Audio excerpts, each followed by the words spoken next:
آج کا خطبہ عنوان شب قدر کا بیان. تحریر فضیلت الشیخ حضرت مولانا پروفیسر محمد یوسف خان صاحب حفظہ اللہ تعالی، شیخ الحدیث و ناظم تعلیمات جامعہ اشرفیہ لاہور. الحمدللہ، ہر طرح کی حمد و ثنا اللہ ہی کے لیے ہے جو صاحب فضل و نوازش ہے. میں گواہی دیتا ہوں کہ اللہ کے سوا کوئی الہ نہیں، وہ واحد ہے، اس کا کوئی شریک نہیں. صرف وہی عزت اور کبریائی والا ہے، وہی بلندی اور ہمیشگی والا ہے. میں یہ بھی گواہی دیتا ہوں کہ حضرت محمد مصطفیٰ صلی اللہ علیہ وسلم اللہ کے بندے، رسول، خاتم الانبیاء اور سید الاتقیاء ہیں. اللہ کی رحمتیں، برکتیں اور سلامتی ہو آپ صلی اللہ علیہ وسلم پر، اہل بیت پر، صحابہ کرام پر اور بعثت و جزا کے دن تک ان کی پیروی کرنے والوں پر. بعد ازاں میرے مسلمان بھائیوں، رمضان کے آخری عشرے میں ایک رات آتی ہے، اس کو شب قدر کہتے ہیں. حدیث مبارکہ میں آتا ہے، ام المومنین سیدہ عائشہ صدیقہ رضی اللہ تعالیٰ عنہ بیان فرماتی ہیں کہ جب رمضان کا آخری عشرہ شروع ہوتا تو آپ صلی اللہ علیہ وسلم کمر کس لیا کرتے تھے اور اپنے گھر والوں کو جگا کر ہوشیار فرما دیتے تھے. اسے امام بخاری اور امام مسلم نے روایت کیا ہے. کمر کسنے سے مطلب یہ ہے کہ حضور صلی اللہ علیہ وسلم اللہ کی عبادت اور زیادہ کرنے کے لیے مستعد اور تیار ہو جاتے تھے. ایک حدیث مبارکہ میں ہے کہ آپ صلی اللہ علیہ وسلم رمضان کے آخری عشرے میں عبادت میں جتنی سعی اور کوشش کیا کرتے تھے دوسرے دنوں میں اتنی نہیں فرماتے تھے. اس رات میں غروب آفتاب سے لے کر صبح صادق تک اللہ تعالیٰ کی خاص تجلی ہوتی ہے. مظاہر حق میں شیخ عبدالحق محدث دہلوی رحمۃ اللہ علیہ نے لکھا ہے کہ اسی رات میں فرشتوں کی پیدائش ہوئی اور اسی رات میں آدم علیہ السلام کا مادہ جمع ہونا شروع ہوا. در منصور کی ایک روایت میں ہے کہ اسی رات میں حضرت عیسیٰ علیہ السلام کو آسمان پر اٹھایا گیا اور اسی رات میں بنی اسرائیل کی توبہ قبول ہوئی. میرے مسلمان بھائیوں، شب قدر کیوں عطا ہوئی؟ امام مالک رحمۃ اللہ علیہ فرماتے ہیں کہ انہوں نے ایک معتبر اور نیک عالم سے یہ بات سنی کہ رسول اللہ صلی اللہ علیہ وسلم کو اگلے لوگوں کی عمریں بتلائی گئیں جتنا اللہ کو منظور تھا، تو آپ نے اپنی امت کے لوگوں کی عمروں کو کم سمجھا اور یہ خیال کیا کہ میری امت کے لوگ اتنی سی عمر میں ان کے برابر عمل نہ کر سکیں گے. تو اللہ تعالیٰ نے آپ صلی اللہ علیہ وسلم کو شب قدر عطا فرمائی جو 1000 مہینوں سے بہتر ہے. ایک حدیث میں ہے کہ نبی کریم صلی اللہ علیہ وسلم نے ایک دن بنی اسرائیل کے ایک شخص کا ذکر فرمایا کہ وہ 1000 مہینے تک اللہ کے راستے میں جہاد کرتا رہا. صحابہ کرام کے دل میں یہ خیال پیدا ہوا، ہماری عمریں تو اس کے مقابلے میں نہ ہونے کے برابر ہیں. اس پر اللہ تعالیٰ نے شب قدر عطا فرمائی جو 1000 مہینوں سے افضل اور مرتبے میں بڑی ہوئی ہیں. 1000 مہینوں کے 83 سال 4 ماہ ہوتے ہیں. ایک اور حدیث میں ہے کہ نبی اکرم صلی اللہ علیہ وسلم نے صحابہ کرام کے سامنے حضرت ایوب، حضرت زکریا، حضرت حزقیل، حضرت یوشع علیہ السلام، ان 4 حضرات کا ذکر فرمایا کہ یہ حضرات 80 سال تک اللہ تعالیٰ کی عبادت میں مصروف رہے اور پلک جھپکنے کے برابر بھی اللہ تعالیٰ کی نافرمانی نہ کی.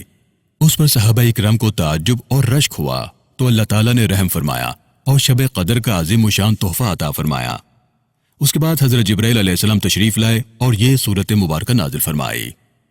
بسم اللہ الرحمن الرحیم، انا انزلناہ فی لیلۃ القدر وما ادراک ما لیلۃ القدر لیلۃ القدر خیر من الف شہر تنزل الملائکۃ والروح فیہا باذن ربہم من کل امر سلام ہی حتی مطلع الفجر. صدق اللہ العظیم. بے شک ہم نے قرآن مجید کو شب قدر میں نازل کیا ہے، اور آپ کو کچھ معلوم ہے کہ شب قدر کیسی بڑی چیز ہے. شب قدر 1000 مہینوں سے بہتر ہے. اس رات میں جبرائیل علیہ السلام اپنے پروردگار کے حکم سے ہر خبر کو لے کر زمین کی طرف اترتے ہیں. وہ رات سراپا سلام ہے.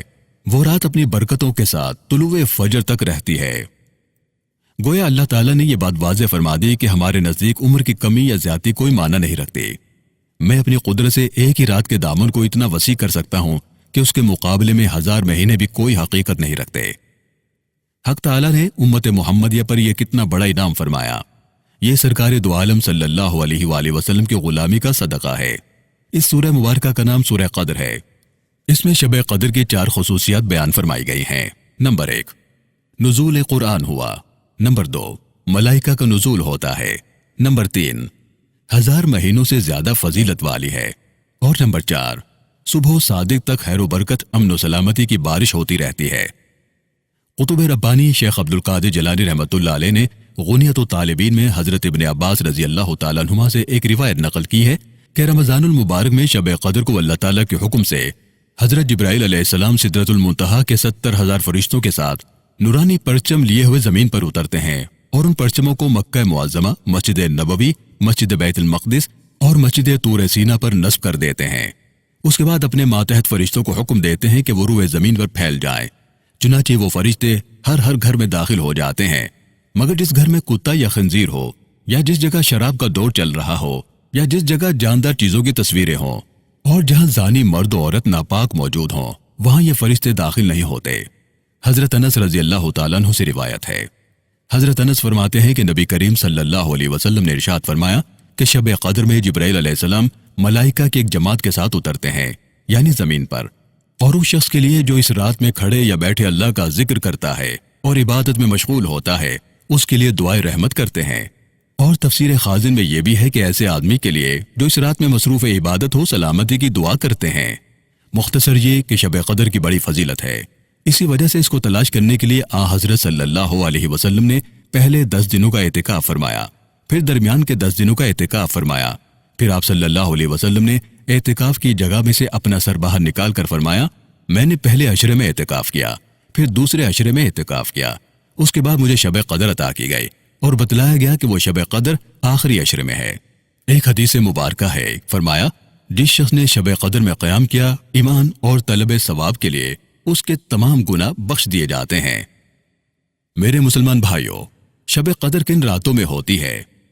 ام المومنین حضرت عائشہ صدیقہ رضی اللہ تعالیٰ عنہ سے روایت ہے کہ رسول اللہ صلی اللہ علیہ وسلم نے ارشاد فرمایا کہ شب قدر کو رمضان کے آخری عشرے کی طاق راتوں میں تلاش کرو، یعنی 21، 23، 25، 27 یا 29، ان 5 راتوں میں تلاش کرو۔ یہ روایت عروہ بن زبیر اور عبداللہ بن عمر رضی اللہ تعالیٰ عنہما سے بھی مروی ہے۔ حضرت عبداللہ بن عمر رضی اللہ تعالیٰ عنہما سے روایت ہے کہ نبی کریم صلی اللہ علیہ وسلم کے بعد صحابہ کو شب قدر رمضان کی آخری 7 راتوں میں دکھائی گئی۔ اس پر رسول اللہ صلی اللہ علیہ وسلم نے فرمایا، تمہارے خواب آخری 7 راتوں پر متفق ہو گئے، پس جو شخص شب قدر کو تلاش کرنا چاہے وہ آخری 7 راتوں میں تلاش کرے۔ ایک حدیث میں ہے کہ شب قدر کی آپ کو ایک متعین رات بتلا دی گئی تھی، اس کے بعد آپ صلی اللہ علیہ وسلم سے بھلا دی گئی۔ حدیث کے الفاظ کچھ یوں ہے، عبادہ بن صامت رضی اللہ تعالیٰ عنہ سے روایت ہے کہ نبی کریم صلی اللہ علیہ وسلم شب قدر کی اطلاع دینے کے لیے باہر تشریف لائے، مگر راستے میں 2 آدمیوں میں جھگڑا ہو رہا تھا۔ حضور صلی اللہ علیہ وسلم نے ارشاد فرمایا کہ میں تمہیں شب قدر کی خبر دینے کے لیے آ رہا تھا، مگر فلاں آدمی لڑ رہے تھے، جس کی وجہ سے اس رات کی تعیین اٹھا لی گئی۔ کیا بعید کہ یہ اٹھا لینا اللہ تعالیٰ کے علم میں بہتر ہو۔ میرے دوستو، شب قدر کیوں مخفی رکھی گئی؟ یہ خیال پیدا ہو سکتا ہے کہ اللہ تعالیٰ نے اتنی مقدس اور باعظمت رات کو مخفی کیوں رکھا؟ تو اس کا جواب یہ ہے کہ اس قسم کی اہم باتوں کو اللہ تعالیٰ نے مخفی ہی رکھا ہے۔ مثلاً اسم اعظم، جمعے کے دن قبولیت دعا کا وقت، یا صلاۃ وسطیٰ کون سی نماز ہے، ایسے ہی شب قدر کو پوشیدہ رکھا تاکہ آدمی ایک وقت متعین پر بھروسہ کر کے نہ بیٹھ جائے۔ اور حقیقت بھی یہی ہے کہ اگر ایک رات متعین کر کے بتلا دی جاتی تو اتنی قدر نہ ہوتی جتنی اس صورت میں ہوتی ہے۔ جیسا رمضان ہی کے روزوں کا ہے کہ بہت سے اللہ کے بندے اس کی آمد کا ایک ایک دن گن کر گزارتے ہیں، اور پھر یہ بھی ہے کہ بہت سے اللہ کے بندے ایسے بھی ہوتے ہیں کہ کسی مجبوری کی وجہ سے ایک رات میں عبادت نہ کر سکے تو دوسری میں کر لیں، یا تیسری یا چوتھی یا کسی بھی رات میں کر لیں، اللہ تعالیٰ اس کے جذبے پر ہی اس کو ثواب عطا فرمائیں گے۔ حضور اکرم صلی اللہ علیہ وآلہ وسلم کو اللہ تعالیٰ نے وہ رات بتا کر پھر بھلا دی۔ اس سے معلوم ہوتا ہے کہ اللہ تعالیٰ کا منشا ہی یہی ہے کہ اس کے بندے شب قدر کے علاوہ دوسری راتوں میں بھی شب بیداری کریں۔ اور بات بھی ٹھیک ہے کہ جب شب بیداری کی عام عادت ہو جائے گی تو شب قدر سے محرومی کا سوال ہی پیدا نہ ہوگا۔ حضرت ابو ذر رضی اللہ تعالیٰ عنہ فرماتے ہیں کہ میں نے حضور صلی اللہ علیہ وسلم سے دریافت کیا کہ شب قدر نبی کے زمانے میں ہوتی ہے یا نبی کے انتقال کے بعد بھی ہوتی ہے؟ تو آپ صلی اللہ علیہ وسلم نے فرمایا قیامت تک رہے گی، یعنی آتی رہا کرے گی۔ میں نے عرض کیا کہ کیا رمضان کے کسی حصے میں ہوتی ہے؟ آپ صلی اللہ علیہ وسلم نے ارشاد فرمایا کہ عشر اول اور عشر اخیر میں تلاش کرو۔ پھر حضور صلی اللہ علیہ وسلم اور باتوں میں مشغول ہو گئے۔ میں نے یعنی ابو ذر نے موقع پا کر پھر دریافت کیا، حضور یہ تو بتلا ہی دیجئے کہ عشرے کے کون سے حصے میں ہوتی ہے؟ تو حضور صلی اللہ علیہ وسلم اتنے ناراض ہوئے کہ اس سے پہلے مجھ پر کبھی نہ ہوئے تھے اور نہ اس کے بعد ہوئے، اور ارشاد فرمایا کہ اللہ تبارک و تعالیٰ کا یہ منشا ہوتا تو بتلا دیتے، آخر کی 7 راتوں میں تلاش کرو، بس اس کے بعد کچھ اور نہ پوچھنا۔ میرے مسلمان بھائیوں، غرض یہ کہ اس رات کی تعیین میں بہت اختلاف ہے، کسی حدیث سے 22 اور 23 شب بھی معلوم ہوتی ہے۔ حضرت عبداللہ ابن مسعود رضی اللہ تعالیٰ عنہ فرماتے ہیں کہ جو شخص تمام سال ہر رات میں جاگا کرے وہ شب قدر کو پا سکتا ہے، یعنی شب قدر سال میں کسی نہ کسی رات میں آ سکتی ہے۔ حضرت عبداللہ ابن مسعود رضی اللہ تعالیٰ عنہ کا یہ قول کسی نے ابی بن کعب رضی اللہ تعالیٰ عنہ سے ذکر کیا تو انہوں نے فرمایا کہ ابن مسعود کا مقصود یہ ہے کہ لوگ ایک رات پر قناعت کر کے نہ بیٹھ جائیں۔ پھر حضرت ابی بن کعب رضی اللہ تعالیٰ عنہ نے قسم کھا کر کہا کہ شب قدر 27ویں رمضان کو ہوتی ہے۔ حضرت ابن عباس رضی اللہ تعالیٰ عنہ فرماتے ہیں کہ حضرت عمر رضی اللہ تعالیٰ عنہ نے صحابہ کرام کو بلایا، میں بھی ان کے ساتھ چلا گیا۔ آپ نے صحابہ کرام سے فرمایا کہ نبی صلی اللہ علیہ وسلم نے یہ حکم دیا تھا کہ شب قدر کو رمضان کے آخری عشرے کی طاق راتوں میں تلاش کیا کرو، تو تم لوگ مجھے بتاؤ کہ وہ کون سی رات ہو۔ اس پر کسی نے 21ویں، کسی نے 23ویں اور کسی نے 25ویں اور کسی نے 27ویں شب بتائی۔ سب لوگ مختلف راتیں بتلاتے رہے لیکن میں خاموش رہا۔ اس پر حضرت عمر رضی اللہ تعالیٰ عنہ میری جانب متوجہ ہوئے اور فرمایا، اے ابن عباس، تجھ کو کیا ہوا، تو کچھ نہیں بولتا؟ میں نے کہا، آپ نے مجھ سے فرما دیا تھا کہ جب تک اور لوگ باتیں کیا کرے تو خاموش رہا کر۔ حضرت عمر رضی اللہ تعالیٰ عنہ نے فرمایا، میں نے تم کو اس لیے بلایا ہے کہ تم بھی کچھ کہو۔ اس کے بعد حضرت ابن عباس رضی اللہ تعالیٰ عنہ نے فرمایا کہ میں نے غور کر کے دیکھا تو اللہ تعالیٰ نے 7 چیزوں کا ذکر فرمایا ہے۔ اس نے 7 آسمانوں کا ذکر فرمایا ہے، 7 زمینوں کا بھی اسی طرح ذکر کیا، اور انسان کی پیدائش کے بھی 7 مرحلے بیان کیے، اور زمین سے اگنے والی چیزیں بھی 7 بیان کی۔ وہ 7 چیزیں قرآن مجید میں اس طرح مذکور ہیں، ہم نے زمین کو پھاڑا، پھر اس سے غلہ اگایا اور انگور اور ترکاریاں اگائیں، اور زیتون اور کھجور کے درخت اگائے، اور گنجان باغ اور میوے اگائے، اور سبز گھاس اگائی۔ بعض روایتوں میں یہ بھی ہے کہ حضرت ابن عباس رضی اللہ تعالیٰ عنہ نے فرمایا کہ اللہ تعالیٰ نے بہت سے مقامات میں 7 چیزوں کا ذکر فرمایا ہے۔ آدمی نماز میں سجدہ بھی 7 اعضاء پر کرتا ہے، بیت اللہ شریف کے طواف کے بھی 7 چکر ہوتے ہیں، مینا میں شیطان کو جو کنکریاں ماری جاتی ہیں ان کی تعداد بھی 7 ہے۔ بعض روایتوں میں اور باتوں کا بھی بیان ہے، مثلا اللہ تعالیٰ نے 7 مثانی یعنی سورہ فاتحہ جس کی 7 آیتیں ہیں عطا فرمائی۔ جن عورتوں سے نکاح حرام ہے ان کی تعداد بھی 7 ہے۔ صفا و مروہ پر سعی کرنا یعنی اس کا چکر لگانا، اس کی تعداد بھی 7 ہے۔ حضرت ابن عباس رضی اللہ تعالیٰ عنہ نے 7 کے عدد سے استدلال کر کے 27ویں شب میں شب قدر ہونے کو ترجیح دی۔ خلاصہ یہ ہے کہ شب قدر رمضان کے آخری عشرے میں ہوتی ہے، اور طاق راتوں میں سے بھی 27ویں شب میں زیادہ امکان ہے۔ اکثر علماء کرام نے بھی اسی کا گمان ظاہر کیا ہے۔ آپ پیچھے جان چکے ہیں کہ اللہ تعالیٰ نے قرآن مجید میں پوری سورت شب قدر کی فضیلت سے متعلق نازل فرمائی ہے، جس کا نام سورہ قدر ہے۔ علماء کرام نے اس کے لفظوں سے بہت ہی عجیب مطلب نکالا ہے، اور وہ یہ کہ لیلۃ القدر میں 9 حروف ہیں، لام، یا، لام، تا، الف، لام، قاف، دال اور را، اور لیلۃ القدر کا جملہ اس صورت میں 3 مرتبہ آیا ہے۔ 3 کو اگر 9 سے ضرب دیا جائے تو 27 ہوتے ہیں۔ اس میں اس بات کی طرف اشارہ ہے کہ شب قدر 27ویں شب میں ہوتی ہے۔ ویسے ہم بیان کر چکے ہیں کہ یہ پورا مہینہ ہی عظمت و بزرگی والا ہے۔ جو لوگ صاحب دل اور اللہ کے سچے عاشق ہیں ان کے نزدیک تو سال کی تمام راتیں ہی بزرگی اور مرتبے والی ہیں۔ اس رات کے متعلق امام ابو حنیفہ رحمۃ اللہ علیہ فرماتے ہیں کہ سال کی راتوں میں سے کسی بھی رات میں آ سکتی ہے، اور دوسرا قول یہ ہے کہ رمضان کے مہینے میں کسی بھی شب میں ہو سکتی ہے۔ امام ابو یوسف رحمہ اللہ اور امام محمد رحمہ اللہ یعنی صاحبین کا بھی یہی قول ہے کہ رمضان کی کسی بھی رات میں ہو سکتی ہے۔ شواف حضرات کے نزدیک 21ویں شب زیادہ قرین قیاس ہے۔ امام احمد ابن حنبل رحمہ اللہ فرماتے ہیں کہ رمضان کے آخری عشرے کی طاق راتوں میں گھومتی پھرتی رہتی ہے، یعنی کبھی کسی رات میں کبھی کسی رات میں، اور اگر پہلی تاریخ شنبہ یعنی ہفتے کی ہو تو شب قدر 23ویں کو ہوگی۔ واللہ اعلم۔ میرے مسلمان بھائیوں، شب قدر کی علامتیں کیا ہیں؟ اس رات کی بعض علامتیں علماء کرام نے حدیثوں سے نکالی ہیں۔